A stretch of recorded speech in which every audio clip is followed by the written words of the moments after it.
ಸಿಬ್ಬಂದಿಗಳಿಗೆ ಕನಿಷ್ಠ ವೇತನ ಮಾಸಿಕ ರೂಪಾಯಿ 31,000 ಕೊಡುವುದು ಸೇರಿದಂತೆ ವಿವಿಧ ಬೇಡಿಕೆ ಈಡೇರಿಸುವಂತೆ ಆಗ್ರಹಿಸಿ ಬುಧವಾರ ಕರ್ನಾಟಕ ರಾಜ್ಯ ಸರ್ಕಾರಿ ಹಾಸ್ಟೆಲ್ ಮತ್ತು ವಸತಿ ಶಾಲಾ ಹೊರಗುತ್ತಿಗೆ ನೌಕರರ ಸಂಘ ಇಲ್ಲಿನ ಸುವರ್ಣ ಗಾರ್ಡನ್ ಬಳಿ ಪ್ರತಿಭಟನೆ ನಡೆಸಿದ್ರು. ನೇರವಾಗಿ ಇಲಾಖೆಯಿಂದ ವೇತನ ಕೊಡಬೇಕು, ನಿವೃತ್ತಿದವರಿಗೆ ಸೇವಾ ಭದ್ರತೆ ಕೊಡಬೇಕು ಹಾಗೂ ಕಾರ್ಮಿಕ ಸೇವಾ ಕಾನೂನು ಪ್ರಕಾರ ಕಡ್ಡಾಯವಾಗಿ ವಾರಕ್ಕೆ 1 ರಜೆ ಕೊಡಬೇಕು, ಕೆಲಸದ ಸಮಯ ನಿಗದಿ ಆಗಬೇಕು ಅಂತ ಒತ್ತಾಯಿಸಿದ್ರು. ಕಲ್ಪನಾ, ಶಿವಮೊಗ್ಗ ಡಿಸ್ಟಿಕ್. ಸೊ ಇಲ್ಲಿ ನಮ್ಮ ರಾಜ್ಯದಿಂದ ನಾವು 31 ಜಿಲ್ಲೆಗಳಿಂದ ಬಂದಿದ್ದೀವಿ. ಸೊ ಎಲ್ಲರೂ ಬಂದಿರೋ ಉದ್ದೇಶ ಒಂದೇ, ನಮ್ಗೆ ಒಳ್ಳೆ ರೀತಿಯಾದ ನಮ್ಮ ಮಾಡ್ತಿರೋ ಕೆಲಸಕ್ಕೆ ನಮ್ಗೆ ಯಾವುದೇ ರೀತಿಯಾದಂತಹ ಸಿಗ್ಬೇಕಾಗಿರುವ ಭದ್ರತೆಗಳು, ಸಮಾನತೆಗಳು ನಮ್ಗೆ ಯಾವ್ದು ಸಿಗ್ತಾ ಇಲ್ಲ. ಮೊದಲನೇದಾಗಿ ನಾವು ಮಾರ್ನಿಂಗ್ ನಮ್ಗೆ ಟೈಮಿಂಗ್ಸ್ ಇವಾಗ ಇಷ್ಟು ಗಂಟೆ ಅಂತ ಹೇಳಿರ್ತಾರೆ. ಕೆಲವೊಂದು ಹಾಸ್ಟೆಲ್ಗಳಲ್ಲಿ 8 ಗಂಟೆ ತಿಂಡಿ ಬೇಕಾಗಿರುತ್ತೆ, ನಮ್ಮಲ್ಲೆಲ್ಲ 7:15ಗೆ ತಿಂಡಿ ಬೇಕಾಗಿರುತ್ತೆ. ನಾವು ಆಗ ಬರ್ಬೇಕಂದ್ರೆ ನಾವು 6 ಗಂಟೆಗೆ ಬಂದಿರ್ಬೇಕು. ಕೆಲವೊಂದು ತಿಂಡಿಗಳ ಪ್ರಿಪರೇಷನ್ಗೆ 5 ಗಂಟೆಗೂ ಬಂದಿರ್ಬೇಕಾಗುತ್ತೆ. ಅಂತ ಟೈಮಲ್ಲ ಸರ್ ನಮ್ಗೆ ನಾವು ಬಂದು ಮಾಡ್ತಿದೀವಿ ಅಂದ್ರೆ ನಮ್ಮ ಮನೆ ಮಠಕ್ಕೆ ನಾವು 3 ಗಂಟೆ ರಾತ್ರಿಗೆ ಎದ್ದು ಬರ್ಬೇಕು. ಮಕ್ಳು ಇರ್ತಾವೆ, ನಮ್ಮ ಮಕ್ಕಳು ಸ್ಕೂಲಿಗೆ ಕಳ್ಸ್ಬೇಕಾಗಿರತ್ತೆ. ಆ ಮಕ್ಕಳನ್ನ ರೆಡಿ ಮಾಡಿ ಅಲ್ಲಿಂದ, ಯಾಕಂದ್ರೆ ಸಿಂಗಲ್ ಪೇರೆಂಟ್ಸ್ ಇರ್ತಾರೆ, ಈ ಕೆಲ್ಸಕ್ಕೆ ಸೇರಿದ್ದಾರೆ ಅಂದ್ರೆ ನಮ್ಮ ಒಂದು ಯಾರು ನಮ್ಗೆ ಸಪೋರ್ಟರ್ ಇಲ್ಲ ಅನ್ನೋದಕ್ಕೆ ಸೇರ್ಕೊಂಡಿರ್ತಾರೆ. ಅಂತವ್ರೆ 50% ಬಹಳ ಜನ ಇದ್ದಾರೆ ಇದರಲ್ಲಿ. ಸೊ ಹಾಗಿದ್ದಾಗ ಅವ್ರು ಕಷ್ಟಪಟ್ಟು ಹಾಸ್ಟೆಲ್ಗೆ ಬಂದಾಗ ಅಲ್ಲೆಲ್ಲ ಮಾಡಿರ್ತೀವಿ ಸರ್. ನಮ್ಗೆ ಇನ್ ಟೈಮಿಗೆ ಸಂಬಳ ಸಿಗೋದಿಲ್ಲ. ಕೊಡೋ ಸಂಬಳನೇ ಎಷ್ಟು ಗೊತ್ತಾ, 10ರಿಂದ 12 ಸಾವಿರ ಇದೆ ಅಷ್ಟೇ ನಮ್ದು.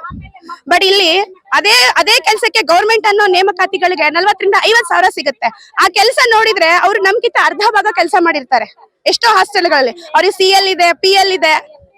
ಏನಾದ್ರು ಕೇಳಕ್ ಹೋದ್ರೆ ಅವ್ರು ಅದನ್ನೇ ಹೇಳ್ಕೊಂಡು ಹೋಗಿರ್ತಾರೆ. ಅವ್ರು ತಪ್ಪಲ್ಲ ಸರ್, ಅದು ಗೌರ್ಮೆಂಟ್ ತಪ್ಪು.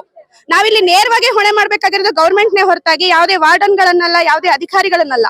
ಅವ್ರ ನಮ್ ತಲೆ ಮೇಲೆ ಅವ್ರು ಹಾಕ್ತಾರೆ, ಅವ್ರ ತಲೆ ಮೇಲೆ ಮತ್ತೊಬ್ರು ಹಾಕ್ತಾರೆ. ಹಾಕ್ದಾಗ ಅವ್ರ ಕೆಲಸ ಮಾಡ್ಲೇಬೇಕಾಗಿರುತ್ತೆ. ಸೊ ನಾವು ಕೇಳ್ತಾ ಇರೋದು ಸರ್, ನಮ್ಗೆ ಸಮಾನ ವೇತನಕ್ಕೆ ಸಮಾನ ಕೆಲಸಕ್ಕೆ ಸಮಾನ ವೇತನ ಕೊಡಿ. ಮತ್ತೆ ನಮಗೂ ಕೂಡ ನಮ್ಮ ಆರೋಗ್ಯ ದೃಷ್ಟಿಯಿಂದ ಆಗಿರ್ಬೋದು, ನಮ್ಮ ಫ್ಯಾಮಿಲಿ ಸರೌಂಡಿಂಗ್ಗೋಸ್ಕರ ನಮಗೆ ಫಸ್ಟ್ ಇನ್ ಟೈಮ್ ಸ್ಯಾಲ್ರಿ ಕೊಡಿ. ನಮ್ಗೆ ಸ್ಯಾಲ್ರಿ ದಯವಿಟ್ಟು ರೈಸ್ ಆಗ್ಲೇಬೇಕು ಸರ್. ಇಲ್ಲಿ ಏನು 31,000 ಅಂತ ಬ್ಯಾನರ್ ಗಳಿದಾವೆ ಹೊರತಾಗಿ ನಮ್ಗೆ 31ರಲ್ಲಿ 1/4% ಇದೆ ಅಷ್ಟೇ ಸರ್. ನಮ್ಗೆ ಅದು ಕೂಡ ಮಂತ್ಲಿ ಸಿಗೋದಿಲ್ಲ. ನಮ್ಗೆ 4ರಿಂದ 5 ತಿಂಗಳು ಆಗ್ಬೇಕು ಸರ್ ನಮ್ಗೆ ಸ್ಯಾಲ್ರಿ ಸಿಗ್ಲಿಕ್ಕೆ.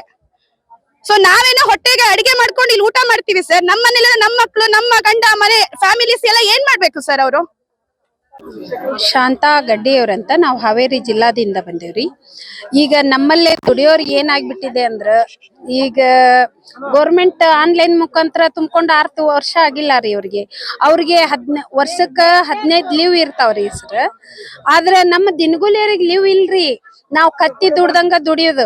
ಯಾಕಂದ್ರ ನಾವು ಈ ಸರ್ಕಾರದಾಗ ದುಡ್ದಿದ್ದಂದ್ರ 2008ರಾಗ ಅವ್ರಿಗೆ ಗೌರ್ಮೆಂಟ್ನವ್ರಿಗೆ ಅವ್ರು ಎಷ್ಟು ಇದು ಮಾಡಿದ್ರು ಅವ್ರಿಗೆ ಗೌರವ ಜಾಸ್ತಿ, ಅವ್ರಿಗೆ ಮರ್ಯಾದೆ ಜಾಸ್ತಿ.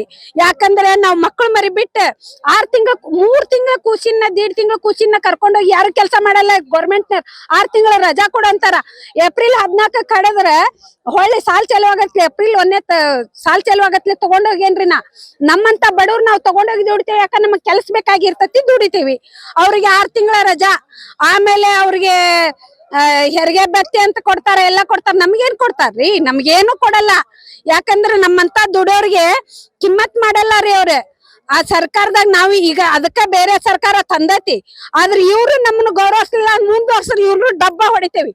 ಇವ್ರನ್ನೇನ್ ಎಬ್ಸಂಗಿಲ್ಲ, ನಾವು ಇವ್ರನ್ನ ಡಬ್ಬ ಮನಗಿಸ್ತೇವಿ. ಅದ್ ಮಾತ್ರ ಕರೆ. ಪ್ರತಿ ತಿಂಗಳು 5ನೇ ತಾರೀಕು ಸಂಬಳ ಕೊಡಬೇಕು. ಬಾಕಿ ಇರುವ ಸಂಬಳವನ್ನ ತಕ್ಷಣ ಪಾವತಿ ಮಾಡಬೇಕು ಹಾಗೂ 10 ವರ್ಷ ಸೇವೆ ಸಲ್ಲಿಸಿದವರಿಗೆ ಹೊರಗುತ್ತಿಗೆ ಸಿಬ್ಬಂದಿ, ದಿನಗೂಲಿ ನೌಕರರ ಕ್ಷೇಮಾಭಿವೃದ್ಧಿ ನಿಗಮದ ಅಡಿಯಲ್ಲಿ ಇಲಾಖೆಯಲ್ಲಿ ಕೆಲಸ ಕಳೆದುಕೊಂಡವರು ಹೊರಗುತ್ತಿಗೆ ಸಿಬ್ಬಂದಿಗಳನ್ನ ಮತ್ತೆ ಮರು ನೇಮಕ ಮಾಡಿಕೊಳ್ಳಬೇಕು. ಹೊಸದಾಗಿ ಪ್ರಾರಂಭ ಮಾಡುವ ಹಾಸ್ಟೆಲ್ಗಳಿಗೆ ಕಡ್ಡಾಯವಾಗಿ ಕೆಲಸಕ್ಕೆ ತೆಗೆದುಕೊಳ್ಳುವಂತೆ ಇಲಾಖೆಯಿಂದ ಸುತ್ತೋಲೆ ಹೊರಡಿಸಬೇಕು ಅಂತ ಒತ್ತಾಯಿಸಿದ್ರು. ಇನ್ನು ಈ ಸಂದರ್ಭದಲ್ಲಿ ಅನೇಕರು ಉಪಸ್ಥಿತರಿದ್ದರು. ವಿನೋದ್ ಕೋಲ್ಕಾರ್, KMM ಕನ್ನಡ, ಬೆಳಗಾವಿ.